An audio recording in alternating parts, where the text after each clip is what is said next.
to another episode of Roar Time. The regular season is over. It's time for the playoffs.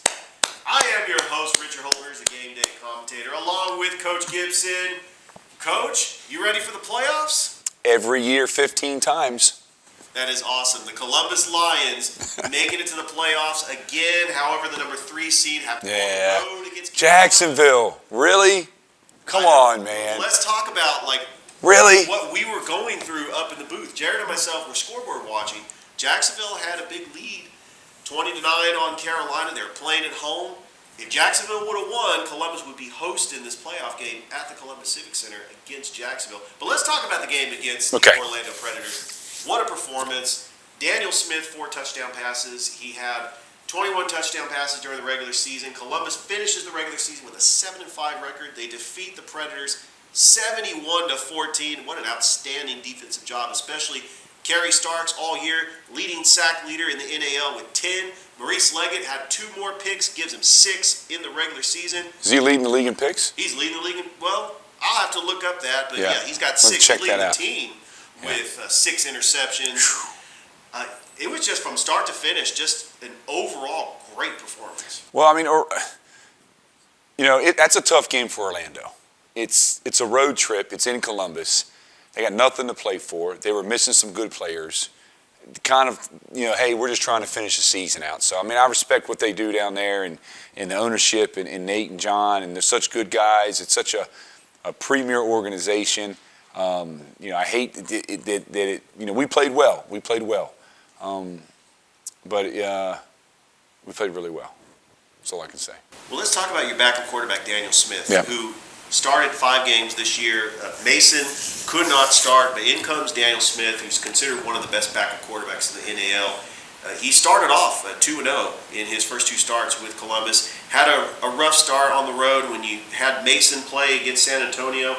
What did that mean for him to step in and have the performance that he did in a backup role, knowing that he's got a place on this team, knowing that Mason's not going to be here forever, and there's a possibility that he could be the future in the Columbus Lions? You never know. Well, it's a testament to him because a lot of kids these days, and I say kids, a lot of players, the second something doesn't go your way, the first thing they want to do is run and try to find another solution. And so when Mason came back, I had that conversation with Daniel, and he was a pro. He said, no, I'm going to stay here. I'm going to learn. I'm going to get better, and when my chance comes again, I'll be ready. And he did it.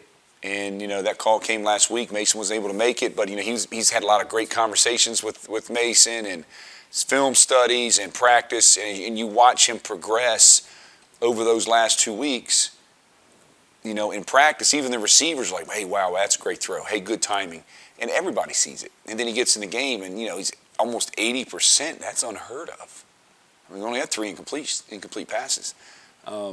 Just a really great performance by him right out of the gate. So happy for him. That's what a true player does. It's a true teammate. So I'm happy for him, happy for the team. You had an up and down regular season, 7-5 overall, 5-1 at the Columbus Civic Center. Start of the year 2-0, and then lost 3 straight. And then Daniel Smith comes in. You go 4-3, you lose 2 more, and then Mason comes back, and now you're riding a 3-game win streak into the playoffs. It's a brand new season, getting ready to take on the Carolina Cobras up in Greensboro, North Carolina this Saturday. And here's an interesting scenario, Coach. If Jacksonville beats Albany, which is the overall number 1 seed, and Columbus beats Carolina, Columbus is going to be hosting that NAL Championship game on August the 13th. But let's not get too ahead of ourselves. Let's talk about Carolina. I'm not counting on Jacksonville for nothing anymore. It's hard. We were for the first time ever. We're rooting for Jacksonville to win that game. You can't win at home against Carolina. Come on, man. I know, Coach. I actually think you've won the season series with the Carolina Cobras 2-1. You're able to beat them up there, so that doesn't intimidate you that you're playing Carolina on the road.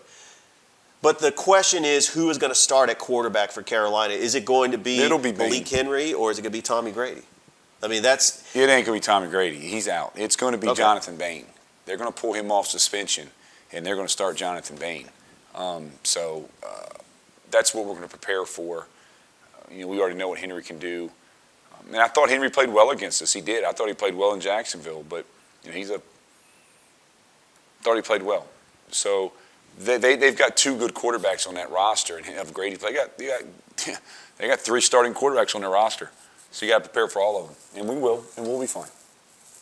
Absolutely. The very talented Carolina Cobras, a team that went for it all this year. They were the number one team in the league for the majority of the season, but they dropped to get the number 2 seed. Ford on defense is just an outstanding player. You got to watch out for him. DJ Myers is just the ultimate Ironman player. When you look at Carolina, you match up very well with the Cobras. Going into practice this week, what are you telling your team to prepare for, to make that trip up there, knowing that it is the playoffs, that it's a brand new season, and they're getting their minds focused on a playoff game coming up? Well, I mean, we've been there so many dang times in the last month, it's almost like a home game. So, I mean, that's the good thing, is it's routine. Same bus trip, same bus driver, same stop for lunch. Everything is a routine, and that's what football players need, is routine. And it kind of takes the pressure off. And you saw that the first time we went up there, obviously not so good butt kicking. The second time we go up there, of course, Mason's a quarterback, but we played a little more relaxed, less mistakes. Hopefully it continues to get even better for us when we go up there and get a chance to go to our 4th championship out of 5 years. Does it help with that familiarity that you did play them at Carolina a couple weeks ago? Absolutely, and the confidence that you can win there. Winning on the road's hard. We had a poor road record this year, which I'm not happy about. I think we finished 2-4 on the road this year. But the good news is we're the only team in the NAL history to ever win a road trip in the playoffs. And we've done it twice. I need to stop being on the road. We like to play at home. Maybe I should do better in the regular season. But so we'll see what happens. But, it's going to be a good matchup. Thanks, Coach. And we'll be back with a quick commercial break. You are watching an episode of Roar Time. Beam is delivering gig speed internet to 100% of our network. But should you get a gig? Well, if you want to download an album in a blink, video conference in 4K, make virtual reality more real, power all of your home smart devices at the same time, and still have bandwidth to stream everything without buffering, then yeah, you gotta get a gig. So call, click, or visit and get it. Because when you gotta get a gig, you gotta go with Beam. Bringing East Alabama more. Mountain Dew Spark might hypnotize you. You might want to stop staring. Stop staring at the delicious Mountain Dew Spark.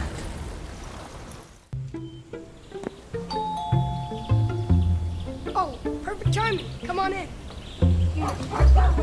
It's just not cool in my house. It normally makes a noise. I don't know why it's not. How'd you fix it? I can't believe it. You fixed it. Let's be honest, climate control's not that easy. We love what we do, and there's nothing better than a job well done. To be there when you need it most.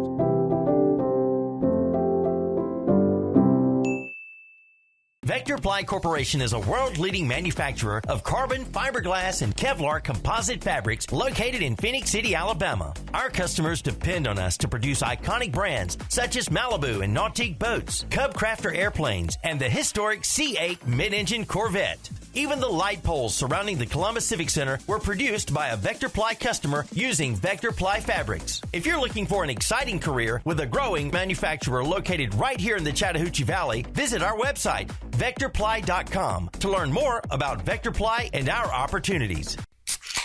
Well, folks, it's only 8 a.m. and it's going to be another hot one. Today's high is 85 degrees.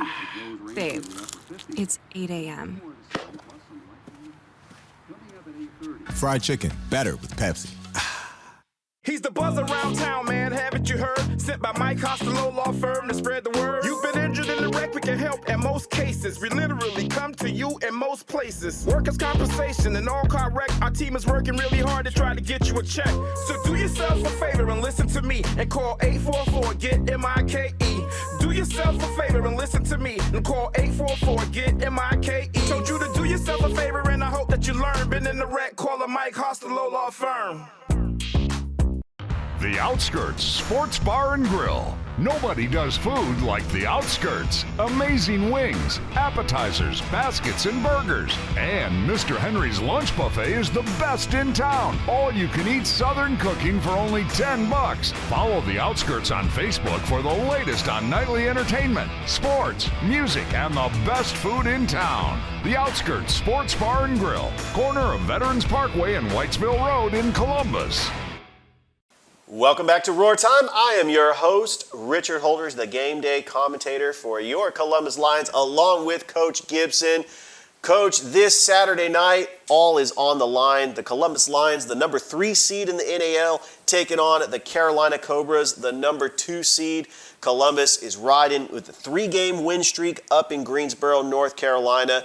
I've heard there's several watch parties in Columbus as we're going to be rooting on for the Columbus Lions. What does that mean all year here in the Fountain City, the fan support and the people that have just rallied around this Columbus Lion team this season? Well, we had the tailgate group led by Miss Pat Johnson, shout out to Pat, put together an outstanding dinner Thursday night at practice. I mean, we came in after practice and there was spaghetti and chicken and rice and desserts and cookies. It was unbelievable, man. And that's what makes Columbus special. I think they're going to do it again this week for us before we leave. It's a big pasta party. So just a fan base. We got fans that drive all the way to the game, coming to the game. I'm so sad that we're not playing the championship game or the playoff game in Columbus. Because 1, I don't think we would lose. 2, I feel like they deserve it. So just a great fan base all the way around. Looking forward to next year doing it again and getting after it. Now, if you're able to get past Carolina and win, you will be headed to another championship game in the NAL. That would make 4 since you've joined the NAL in 2017. And just that experience being in the championship game last season against the Albany Empire, the NAL is going to start doing something a little bit different. The NAL championship game is August the 13th. You and the other team, if you're able to move on, will get a bye to prepare for the championship game. In previous seasons, you haven't had that bye, but what does that mean to you? What difference is it for having that bye, and how important is getting that extra week off to prepare? Well, in 16 and 17, I'm pretty sure, I thought they did have the bye. They canceled because of the COVID. But I just got to get past Saturday first. We got to get past Saturday. If we get to the championship game, whatever I did last year and the 3 previous, I'm going to do the exact opposite because we didn't win those games. Right. So tired of getting there and losing. But we just got to get past Saturday. I mean, it's a lot of accomplishment that we continue to be where we are year in and year out with the, with the restrictions and the constraints that we have in Columbus. And it's a testament to our players and our staff and our fan base. Coach, on the injury report, we had several players that went down in that game against Orlando. DeAndre Brown went down with an injury, and Damian Daniel, the Nighthawk, went down with an injury. Do you have a status update on how their injuries are? They're going to Houston Clinic, which is our medical provider, and they do a great job. So they'll let us know what's going on, whether they play, whether they not. I don't know. It could be a game time decision. Great players, both of them, impact players, veteran players, and that's definitely not the time to lose somebody heading into a big game like this. But as we get closer to game time, we'll have a better understanding. I do like the matchups against Carolina. Mason Espinoza getting the start, and he's weapons all over the offensive field, including your leading touchdown leader, Darian Townsend. He's been just outstanding, not only on offense, special teams, defense. Jarmon Fortson, a possession receiver. Desmond Reese has really stepped up as a wide receiver, and also Kerry Fuller. I mean, you have some great wide receivers. Hopefully, DeAndre Brown will get back in there as well. But how great is that to get a game plan going for a playoff game when you have a quarterback like Mason that has weapons and he knows what to do with the football before the football's even snapped? Makes me look like I know what I'm doing. Makes me look a lot smarter than I am. So anytime you got he's premier quarterback. He's the best quarterback in the league. And nobody's going to dispute that. And so that puts a little pressure on us because there's a level of expectation that when he steps on the field, we're going to score. And he has that aura about him. He's earned it. He's earned that title. He's earned that with his play on the field. And we got to be able to make sure we take advantage of it. And he'll get the ball. There's not a receiver on our team that can't make a play. That's what I love about all those players. Every single one of them can make a play at any time. And, if we keep scoring every possession, how can you lose? Exactly, and that's why Ironman football is so exciting, because these scores get into the 60s and the 70s. You put up 71 points against the Orlando Predators, and that's what Ironman football is all about. Absolutely. It's been fun scoring. It's been great games all year long. It'll be interesting in the offseason, as far as whether they continue with Ironman or not. Just depends on what the agendas are of everybody else. But it's been great so far. It's fun. It's good for name recognition. I think it builds players and builds fan favorites. So. Coach, before we close, I do want to talk about a former Columbus Lion player that was a fan favorite, Lonnie Outlaw. He returned to Columbus, scored a touchdown. I really appreciated the class from the fans. They remembered him from last year. They took pictures with him, got his autograph. I went down and I shook his hand, and we just appreciate his service here in Columbus. He's on to another team, but the sportsmanship and what does that mean, just to, even though he's not playing for the Columbus Lions, for him to come back to Columbus and get that warm welcome from the fans. Shows you what kind of an impact he had while he was here. He's just a good person. He's a good person. He's fun to be around. He's a great player. And so when you put all those things together, then that's how you build superstars and you build fan favorites. And so he did all that work because he's genuine, and he's one of the best players in the league. If I had him, he'd have 40 touchdowns. Lonnie, I hope you're watching. But, it's good for him. It's good for the fan base, and it's great for the sport. All right, Coach, before we leave, I just want to say good luck on Saturday. I will be watching at wherever they're having a watch party. Oh, yeah, it's going to be fun. I got a little better seats. I know. But hopefully one of our sponsors at Outskirts Bar and Grill will be showing the game. I think that would be a great establishment to have a watch party. But fans here in Columbus are going to be watching that game with all eyes on there, and hopefully we can get the win, and we can see you in the championship. This would be a great show next week if we win this game. Absolutely. I'm looking forward to next week's show. If we win that game, we could just talk 2 weeks about a championship, because we got 2 weeks to prepare for it. It's just amazing. But, yeah, it's been a great season, and good luck on Saturday. Thanks, man. All right. That was head coach Jason Gibson of the Columbus Lions. Thank you for watching another episode of Roar Time. Stay tuned for next week's show. Have a good night, everybody.